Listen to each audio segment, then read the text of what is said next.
ಎಲ್ಲರಿಗೂ ನಮಸ್ಕಾರ. ಇವತ್ತು ಭಗವದ್ಗೀತೆಯ ಮೊದಲನೆಯ ಅಧ್ಯಾಯದ 2ನೇ ಶ್ಲೋಕ ತಿಳಿಯುವ ಪ್ರಯತ್ನ ಮಾಡೋಣ. ಮೊದಲನೆಯ ಶ್ಲೋಕದಲ್ಲಿ ಧೃತರಾಷ್ಟ್ರ ಸಂಜಯನನ್ನ ನನ್ನ ಮಕ್ಕಳು ಮತ್ತು ಪಾಂಡುವಿನ ಮಕ್ಕಳು ಕುರುಕ್ಷೇತ್ರದಲ್ಲಿ ಏನು ಮಾಡಿದ್ರು ಅಂತ ಕೇಳ್ತಾನೆ. ಮೊದಲು ಅವನು ತನ್ನ ಮಕ್ಕಳ ಬಗ್ಗೆ ವಿಚಾರಿಸ್ತಾನೆ. ಅದಕ್ಕೆ ಸಂಜಯ ಉತ್ತರ ಹೇಳ್ತಾ ಇದ್ದಾನೆ. ಸಂಜಯ ಉವಾಚ ದೃಷ್ಟ್ವಾ ತು ಪಾಂಡವಾನೀಕಂ ವ್ಯೂಢಂ ದುರ್ಯೋಧನಸ್ತಥಾ ಆಚಾರ್ಯಂ ಉಪಸಂಗಮ್ಯ ರಾಜಾ ವಚನಮಬ್ರವೀತ್. ಇದರರ್ಥ ಸಂಜಯನು ಹೇಳಿದನು, ಆಗ ದೊರೆಯಾದ ದುರ್ಯೋಧನ ಸಜ್ಜುಗೊಂಡ ಪಾಂಡವರ ಪಡೆಯನ್ನು ಕಂಡು ಆಚಾರ್ಯನತ್ತ ನಡೆದು ಮಾತಾಡಿದನು. ಇದು ಮೇಲ್ನೋಟಕ್ಕೆ ತುಂಬಾ ಸರಳ ಅನ್ಸಬಹುದು, ಆದ್ರೆ ಇದನ್ನ ಸರಿಯಾಗಿ ಅರ್ಥ ಮಾಡ್ಕೊಂಡ್ರೆ ಪುಟಗಳಷ್ಟು ವ್ಯಾಖ್ಯಾನ ಕೊಡಬಹುದು. ಕುರುಕ್ಷೇತ್ರಕ್ಕೆ ಬಂದಾಗ ಅರ್ಜುನ ಪಾಂಡವರ ಸೇನೆಯನ್ನ ನೋಡ್ತಾನೆ. ಪಾಂಡವರ ಪರವಾಗಿ 7 ಲಕ್ಷ ಅಕ್ಷೋಹಿಣಿ ಸೈನ್ಯ ನಿಂತಿರತ್ತೆ. ಪಾಂಡವರ ಸೇನಾ ನಾಯಕ ದೃಷ್ಟದ್ಯುಮ್ನ ವಜ್ರವ್ಯೂಹವನ್ನ ರಚನೆ ಮಾಡಿರ್ತಾನೆ. ಧರ್ಮದ ಪರವಾಗಿ ಯುದ್ಧ ಮಾಡ್ತಾ ಇದ್ದೀವಿ ಅನ್ನೋ ತೃಪ್ತಿ ಎಲ್ಲರ ಮುಖದಲ್ಲಿ ಎದ್ದು ಕಾಣ್ತಾ ಇರುತ್ತೆ. ಪಾಂಡವರ ಸೇನೆಯನ್ನ ನೋಡಿ ದುರ್ಯೋಧನನಿಗೆ ಆಶ್ಚರ್ಯ ಆಗತ್ತೆ. ದುರ್ಯೋಧನ ಇದನ್ನ ನಿರೀಕ್ಷಿಸಿರಲ್ಲ. ಇವ್ರ ಸಹಾಯಕ್ಕೆ ಯಾರೂ ಬರಲ್ಲ, ಇವ್ರನ್ನ ಬೇಗ ಸೋಲಿಸ್ಬಿಡ್ಬಹುದು ಅನ್ನೋ ಲೆಕ್ಕಾಚಾರದಲ್ಲಿ ಬಂದಿರ್ತಾನೆ. ಆದ್ರೆ ಅಲ್ಲಿನ ಪರಿಸ್ಥಿತಿಯನ್ನ ನೋಡಿ ಅವನಿಗೆ ಭಯ ಶುರು ಆಗುತ್ತೆ. ನಾನು ಗೆಲ್ತೀನೋ ಇಲ್ವೋ ಅನ್ನೋ ಅನುಮಾನ ಶುರು ಆಗುತ್ತೆ. ಒಂದು ಕ್ಷಣ ಪಾಂಡವರ ಸೇನೆಯನ್ನೇ ನೋಡ್ತಾ ನಿಂತು ಬಿಡ್ತಾನೆ. ಅದಕ್ಕೆ ಅಲ್ಲಿ ವೇದವ್ಯಾಸರು ದೃಷ್ಟ್ವಾತು ಅನ್ನೋ ಪದವನ್ನ ಬಳಸಿದ್ದಾರೆ. ತು ಅಂದ್ರೆ ಪಾಂಡವರ ಸೇನೆಯನ್ನೇ ನೋಡುತ್ತಾ. ಅದನ್ನೇ ನೋಡ್ತಾ ನೋಡ್ತಾ ಆತನಿಗೆ ಭಯ, ಆತಂಕ, ತಳಮಳ, ಸಂಶಯ ಶುರುವಾಗುತ್ತೆ. ಅವನ ಹತ್ರ 11 ಅಕ್ಷೋಣಿ ಸೈನ್ಯವಿದೆ. ಭೀಷ್ಮಾಚಾರ್ಯರು ಸರ್ವತೋಮುಖ ಮಂಡಲವನ್ನ ರಚನೆ ಮಾಡಿದ್ದಾರೆ. ಆದ್ರೆ ಇದ್ಯಾವುದು ಅವನಿಗೆ ಕಾಣ್ತಾನೇ ಇಲ್ಲ. ಆದ್ರೆ ಎದುರುಗಡೆ ಇರೋ ಪಾಂಡವರ ಸೈನ್ಯ ಮಾತ್ರ ಕಾಣ್ತಾ ಇದೆ. ನಾವು ಅಷ್ಟೇ ಅಲ್ವಾ, ದುರ್ಯೋಧನನ್ ಹಾಗೆ ನಮ್ಮ ಹತ್ರ ಏನಿದೆ ಅನ್ನೋದನ್ನ ಮರ್ತೇ ಬಿಡ್ತೀವಿ. ಸದಾ ಬೇರೆಯವ್ರ ಮೇಲೆ ಕಣ್ಣು. ಯಾರು ಎಲ್ಲಿ ಮನೆ ಕಟ್ಟಿದ್ದಾರೆ, ಯಾವ ಕಾರ್ ತಗೊಂಡ್ರು, ಎಷ್ಟು ಇಂಚ್ ಟಿವಿ ತಗೊಂಡ್ರು, ಅವ್ರು ಎಲ್ಲಿಗೆ ಹೋದ್ರು, ಎಲ್ಲಿಂದ ಬರ್ತಾ ಇದ್ದಾರೆ, ಇದೇ ಯೋಚನೆ. ಹಾಗೆ ದುರ್ಯೋಧನನ ಭಯಕ್ಕೆ ಇನ್ನೊಂದು ಕಾರಣನೂ ಇದೆ. ಆತನಲ್ಲಿದ್ದ ಸಂಶಯ. ತಾನು ಸೋಲ್ಬಹುದು ಅನ್ನೋ ಅನುಮಾನ ಶುರುವಾಗಿತ್ತು. ಅವನಿಗೆ ತನ್ನ ಕಡೆಯವರೆಲ್ಲ ನನ್ನ ಋಣಕ್ಕೆ ಕಟ್ಟುಬಿದ್ದು ಯುದ್ಧ ಮಾಡ್ತಾ ಇದ್ದಾರೆ ಹೊರತು ಯಾರೋ ಮನಸ್ಸಿಂದ ಬಂದಿದ್ದಾರೆ ಅಂತ ಅನ್ಸ್ತಿರ್ಲಿಲ್ಲ.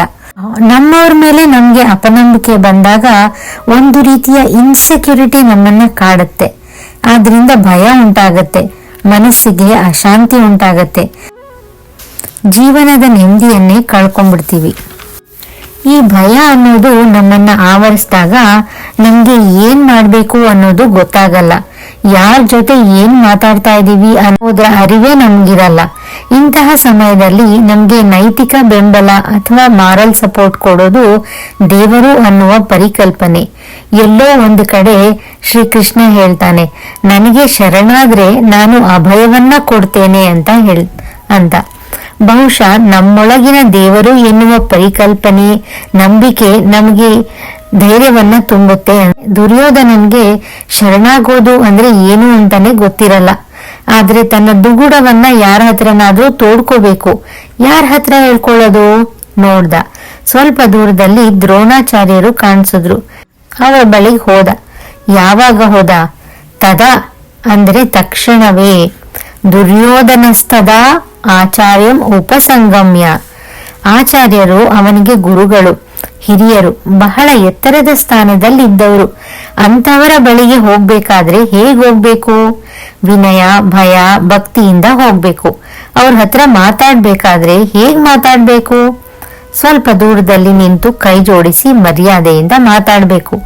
ನಾವು ಬಾಸ್ ಚೇಂಬರ್ಗೆ ಹೋಗ್ಬೇಕಾದ್ರೆ ಹೇಗ್ ಹೋಗ್ತೀವಿ? ನಾಕ್ ಮಾಡಿ ಕೆನ್ ಐ ಕಮ್ ಇನ್ ಅಂತ ಕೇಳಿ ಹೋಗಿ ನಿಂತ್ಕೊಂಡು ಮಾತಾಡ್ತೀವಿ. ಆದ್ರೆ ಇವನೇನ್ ಮಾಡ್ದ, ಸೀದಾ ಅವರ ಸಮೀಪಕ್ಕೆ ಹೋಗಿ ನಿಂತ್ಕೊಂಡ. ಯಾವ ರೀತಿ ನಿಂತ್ಕೊಂಡ? ರಾಜನ ಹಾಗೆ ನಿಂತ್ಕೊಂಡ. ವಾಸ್ತವವಾಗಿ ಅವನು ರಾಜ ಅಲ್ಲ. ರಾಜನ್ ಪಟ್ಟ ಇನ್ನೂ ಧೃತರಾಷ್ಟ್ರನ ಹತ್ರನೇ ಇತ್ತು. ಇಲ್ಲಿ ವಚನ, ರಾಜ ವಚನಮಬ್ರವೀತ್ ಅನ್ನೋ ಪದವನ್ನ ಉಪಯೋಗಿಸಿದ್ದಾರೆ. ವಚನ ಅಂದ್ರೆ ಅದು ಬರಿಯ ಮಾತಲ್ಲ, ಅದಕ್ಕೆ ಒಂದು ಬೆಲೆ ಇರುತ್ತೆ. ಅದನ್ನ ಕಡೆಗಣಿಸೋ ಹಾಗಿಲ್ಲ. ಇಲ್ಲ ಅಂದ್ರೆ ಸುಮ್ಮನೆ ಮಾತಾಡ್ದ ಅಂತ ಹೇಳ್ಬೋದಾಗಿತ್ತು. ಅಲ್ಲಿ ವಚನ ಅನ್ನೋ ಪದ ಬಳಸೋ ಅಗತ್ಯ ಇರಲಿಲ್ಲ. ನಮ್ಮಲ್ಲಿ ಕೆಲವರು ದುರ್ಯೋಧನಂತವರು ಇರ್ತಾರೆ, ದರ್ಪ ತೋರ್ತಾರೆ, ದಬ್ಬಾಳಿಕೆ ಮಾಡ್ತಾರೆ. ಎಕ್ಸಾಂಪಲ್ ಹೇಳ್ಬೇಕು ಅಂದ್ರೆ ಸೀನಿಯರ್ಸ್ ಕೆಲವರು ಜೂನಿಯರ್ಸ್ ಹೊಸದಾಗಿ ಬಂದು ಸೇರ್ಕೊಂಡಾಗ ಕಾಲೇಜ್ಗಳಲ್ಲಿ, ಕಂಪನಿಗಳಲ್ಲಿ, ಶಾಲಾ ಕಾಲೇಜುಗಳಲ್ಲಿ ಬಾಸಿಸಮ್ ಮಾಡ್ತಾ ಓಡಾಡ್ತಾ ಇರ್ತಾರೆ. ಇಂಥವ್ರು ಸ್ವಲ್ಪ ದುರ್ಯೋಧನನಂತವ್ರು. ಇಲ್ಲಿ ದುರ್ಯೋಧನ ಹೋಗ್ಬೇಕಾಗಿದ್ದು ಭೀಷ್ಮಾಚಾರ್ಯರ ಬಳಿಗೆ. ಯಾಕೆ ಅಂದ್ರೆ ಅವರು ಸೇನಾಧಿಪತಿ. ಆದ್ರೆ ಆತ ದ್ರೋಣಾಚಾರ್ಯರ ಬಳಿಗೆ ಯಾಕೆ ಹೋದ? ಯಾಕೆ ಅಂದ್ರೆ ಭೀಷ್ಮಾಚಾರ್ಯರು ಮನೆಯವರು. ಭೀಷ್ಮಾಚಾರ್ಯರು ಅಂದ್ರೆ ದುರ್ಯೋಧನನ್ಗೆ ಸ್ವಲ್ಪ ಭಯ ಇತ್ತು. ಅವರಿಗೆ ಆಜ್ಞೆ ಮಾಡುವ ಪರಿಸ್ಥಿತಿಯಲ್ಲಿ ದುರ್ಯೋಧನ ಇರ್ಲಿಲ್ಲ. ಅದು ಅಲ್ಲದೆ ಹಿಂದಿನ ದಿನ ಭೀಷ್ಮಾಚಾರ್ಯರಿಗೂ ಕರ್ಣನಿಗೂ ಮತ್ತೆ ದುರ್ಯೋಧನ್ಗೂ ಕೆಲವು ಮಾತಿನ ಚಕಮಕಿಯಾಗಿತ್ತು. ಕರ್ಣನ್ನ ಅರ್ಧರಥ ಅಂತ ಕರೆದು, ಸೂತಪುತ್ರ ಅಂತ ಕರೆದು ಭೀಷ್ಮಾಚಾರ್ಯರು ಸ್ವಲ್ಪ ಅವಮಾನ ಮಾಡಿದ್ರು. ಆದ ಕಾರಣ ಕರ್ಣ ನಾನು ಅವರಿರೋವರೆಗೂ ನಾನು ಯುದ್ಧ ಮಾಡಲ್ಲ ಅಂತ ಹೇಳ್ಬಿಟ್ಟಿದ್ದ. ಸೊ ಕರ್ಣನ ಹತ್ರನೂ ಹೋದ್ರು ಏನು ಪ್ರಯೋಜನ ಇಲ್ಲ. ದುಶ್ಯಾಸನ ಮತ್ತೆ ಆತನ ತಮ್ಮನ ಬಳಿಗೆ ಹೋದ್ರೆ ಅವ್ರಿಗೆ ಇನ್ನೂ ಭಯ ಹುಟ್ಟದಂಗ ಆಗತ್ತೆ, ಯುದ್ಧ ಮಾಡೋ ಮೋಟಿವೇಶನ್ ಹೊಟ್ಟೋಗತ್ತೆ ಅಂತ ಅಲ್ಲೂ ಹೋಗ್ಲಿಲ್ಲ. ಇನ್ನು ಉಳಿದವರು ಅಂದ್ರೆ ದ್ರೋಣಾಚಾರ್ಯರು. ಅದು ಅಲ್ಲದೆ ಕಾಡಿಗೆ ಹೋಗೋಕ್ ಮುಂಚೆ ಭೀಮ ನಾನು ದುರ್ಯೋಧನನ್ನ ಮತ್ತೆ ದುಶ್ಯಾಸನ ಕೊಂದು ಬಿಡ್ತೀನಿ ಅಂತ ಹೇಳಿದಾಗ ಅವನು ದ್ರೋಣಾಚಾರ್ಯನ ಹತ್ರ ಹೋಗಿ ರಕ್ಷಿಸಿ ಅಂತ ಬೇಡ್ಕೊಂಡಿರ್ತಾನೆ. ಅದಕ್ಕೆ ದ್ರೋಣಾಚಾರ್ಯರು ಹೆದರ್ಕೋಬೇಡಪ್ಪ ನಾನಿದೀನಿ ಅಂತ ಭರವಸೆ ಕೊಟ್ಟಿರ್ತಾರೆ. ಆ ಮಾತು ಒಂದು ಕಾರಣ ಇದೆ. ಅದಲ್ಲದೆ ಇನ್ನೂ ಒಂದು ಕಾರಣ ಇದೆ. ಪಾಂಡವರ ಸೇನೆಯ ಮುಖ್ಯಸ್ಥ ಧೃಷ್ಟದ್ಯುಮ್ನ ಅವನು ದ್ರೋಣನನ್ನ ಕೊಲ್ಲುವ ಸಲುವಾಗಿಯೇ ಹುಟ್ಟಿದಂತಹವ. ಅದು ಎಲ್ಲರಿಗೂ ತಿಳಿದ ವಿಚಾರ.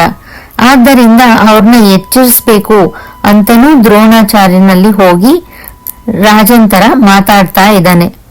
ಅವನು ಯಾಕೆ ಅವರ ಅಷ್ಟು ಸಮೀಪ ಹೋದ? ಅವನು ಎಲ್ಲರಿಗೂ ತೋರಿಸ್ಬೇಕಾಗಿತ್ತು, ನಾನು ದ್ರೋಣಾಚಾರ್ಯರ ಪ್ರೀತಿ ಪಾತ್ರ, ನಮಗೂ ಅವ್ರಿಗೂ ತುಂಬಾ ಕ್ಲೋಸ್ ಆಗಿದ್ದೀವಿ ಅನ್ನುವುದನ್ನ ಪಾಂಡವರಿಗೆ ತೋರಿಸ್ಬೇಕಾಗಿತ್ತು. ಅದಕ್ಕೆ ದ್ರೋಣಾಚಾರ್ಯರ ಬಹಳ ಸಮೀಪವಾಗಿ ಹೋದ. ಬಳಿ ಹೋಗಿ ಏನ್ ಮಾತಾಡ್ತಾ ಅಂತ ಮುಂದಿನ ಸಂಚಿಕೆಯಲ್ಲಿ ನೋಡೋಣ. ನಮಸ್ಕಾರ.